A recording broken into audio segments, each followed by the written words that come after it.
And that's CIE with Isla Camblin, Hazel Montes, David Thomas, Kayla Goodman, Allison Johnson, Christine Laura, Giuliano Cuna, and your host, CJ Mitchell.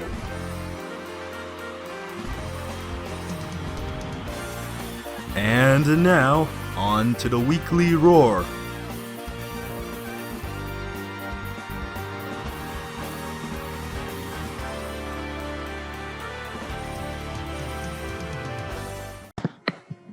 Good morning, Golden Lions. I'm Christine.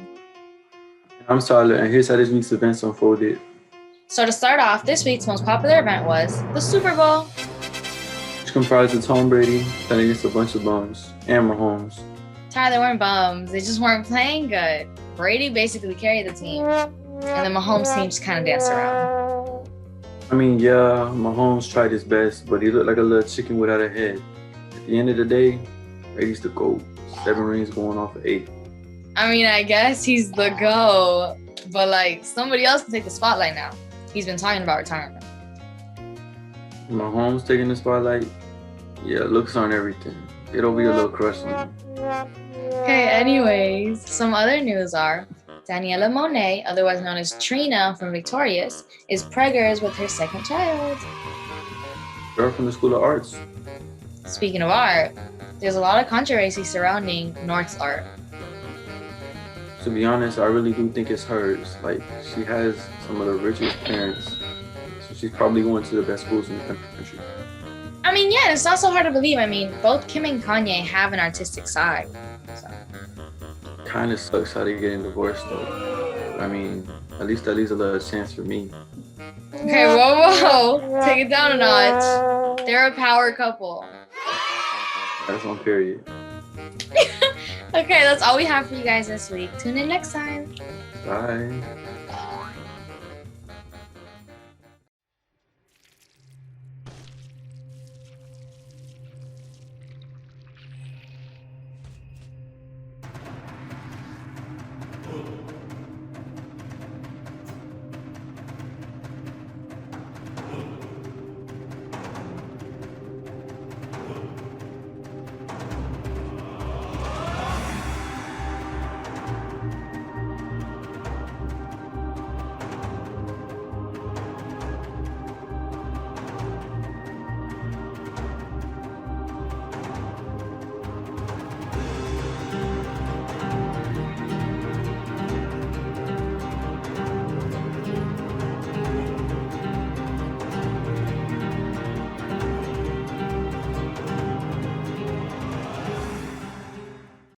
Hi there everyone, my name is CJ, and wait a minute, I'm a little too detailed for this. Let me try on something a little better. Perfect. Hi there everyone, my name is CJ, and welcome to CJ's Weird Game Review, where I review games you've probably never heard of, or it came out a few years ago and it's phased out of your conscience. First game up is Dead Cells. Dead Cells was released on May 10th, 2017, and it was developed by Motion Twin, who's developed games like My Brute and Mush. I know nothing about these games, so let's continue. There's also some DLC for the game, but that's up for you to play. Dead Cells is a roguelike action platformer where you play as a character named The Beheaded, and you're trying to figure out what's happened to the outside world, where everything is in disarray, and you can choose to either speedrun the game or take your sweet time. You can dodge, parry, explode, ensnare, set ablaze almost anything you want in this game. When you first enter though, you're introduced to 4 weapon types: sword, hammer, bows, and shield. These items get randomized at the very beginning of every run and can be upgraded as you go on. There's also about 6 technically, but we'll talk about them later, or that's really later on in the game. To clarify, there's 6 different weapon types, but there's 3 different weapon categories: melee weapons, ranged weapons, and shield. I'm just going to talk about the ones you get in the beginning. The sword is fairly simple. Slash, swipe, whoosh, you've destroyed the enemy. It's lightweight and easily allows you to combo your attacks while moving at a fast pace, but can be fairly weak early game. The next weapon up is the hammer. The hammer is much slower but can cause massive amounts of damage to the opponent. Its main drawback is that you can't really move while swinging, so you're vulnerable to enemies behind you. Oh, by the way, I just want to say there's 50 different types of unique weapons, so props to the developers for diversity in its choice. The last one up is the bow. If you like being ranged, then this is a great weapon for you. Its main drawback is that it takes about a second or more to regain ammo in chunks. This leaves you vulnerable to attacks for about a second, and remember, time is of the essence.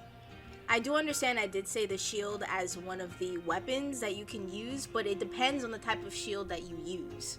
You can have a defensive shield which allows you to parry, or you can have an offensive shield that allows you to actually do damage while charging into your enemy. But I do consider the shield as more of a second-hand defensive shield more than offensive, but it really truly depends on your type of playstyle. As you go along, you collect cells and go through mutations to upgrade your character and find blueprints for new weapons that you can use in future playthroughs. Cells is like the diamonds of this game, while gold is like the paper currency of today. The game rewards you by going quickly through the game, by giving you more money and more cells as time goes on, and the faster you get through time gates. In the game, you'll go through several different areas that are all RNG based. No one level is the same throughout your playthrough, and each level can either take you straight to, or you can make your own way. Either way, you'll still end up into the same place, the throne room. Also, don't forget, you will die a lot in this game, and once you die, you lose everything. All of your gold, all of your cells, and all of your blueprints. Gone. In an instant. The literal motto of this game is kill, die, learn, repeat. Unless you have power-ups, but we're not going to talk about that. Dead Cells has a total of 17 levels, not including the RNG-based training rooms and the secret areas. Each level is unique to their mood and offers a range of emotions from its style. While talking about mood, let's talk about the music. The music in this game is wonderfully mixed for the moods conveyed by its background, with the adventure-like yet suspenseful music and atmosphere of the prison quarters. To the rustic and energetic tone of Silt Village. The music is composed by Yoann Valmont Lalian. Then there's Thomas Vassier for not only being the one and only artist, but one of the only animators for this game. Now, with the pros of this game, let's talk about the cons. The difficulty curve from the ramparts to the Black Bridge, or even Silt Village to the Clock Tower, is ridiculous. It goes from pretty easy to outrageously difficult, mainly due to the enemy timings and placement. The enemies, though with predictable movesets, their cooldowns are virtually non-existent. Not only that, but in this game, where time is absolutely of the essence, some of these rooms can lead you to dead ends, and even teleportation isn't enough to save you some time. And finally, in my opinion, there's a pretty clear imbalance in items. Though, yes, you choose the items that you want in your playthrough, most of these items can be favored amongst the board, making other items completely redundant and useless. Or I'm just bad at the game, and you can very easily say that and call me on that, but this is just my personal review. All in all, I recommend this game to anyone who really likes to speedrun or just really likes fast-paced games. It is fun, don't get me wrong, I enjoyed playing this, but this game is also not forgiving. You will die a lot, and sometimes your deaths will be unreasonable, other times it will. Some of the mini bosses do incredible amounts of damage in short bursts of times, but I would give this game a solid 8 out of 10. It's fun, the visuals are really great, and that's basically it. Thank you so much for coming. Good morning, CIE. Now it's time for the Pledge of Allegiance. I pledge allegiance to the flag of the United States of America and to the republic for which it stands, one nation, under God, indivisible, with liberty and justice for all. Please remain silent for a moment of silence. Thank you.